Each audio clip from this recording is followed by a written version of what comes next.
নানান অস্ত্র শস্ত্র নিয়ে এবং কমান্ডো স্টাইলে যারা এই সন্ত্রাসী আক্রমণে এসেছিলেন স্পষ্টভাবে দাবি করেছিলেন এই নারকীয় হত্যাকাণ্ড, নারকীয় আগ্রাসী তাণ্ডবের জন্য বিচার বিভাগীয় তদন্ত কমিশন গঠনে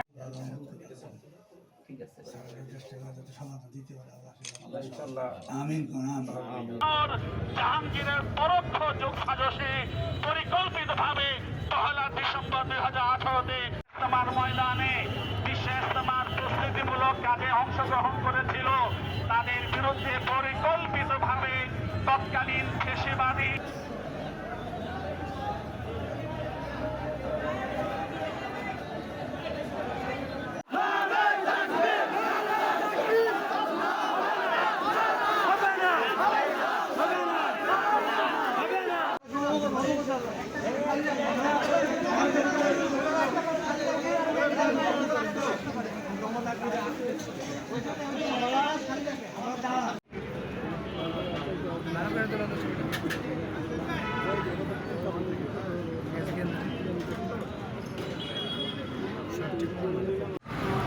গত 7ই নভেম্বর স্বরাষ্ট্র উপদেষ্টা মন্ডলীর আহ্বানে যে সর্বোচ্চ পরিষদ আমাদের তাবলিগ জামাতের মনোজবাই সাহেব সহ এবং শীর্ষ ওলামায়ে কেরাম সহ যে বৈঠক হয়েছিল সেই বৈঠকে উভয় পক্ষের আলোচনার মাধ্যমে একটা সিদ্ধান্ত রেজলিউশন আকারে দেওয়া হয়েছে যে 2টি পর্বে ইজতেমা হবে। প্রথম পর্বে ওলামায়ে কেরাম এবং শুরা নিজাম যারা আছে তারা করবেন এবং তারা 4 ফেব্রুয়ারি ময়দানকে বুঝিয়ে দেবেন প্রশাসনের কাছে।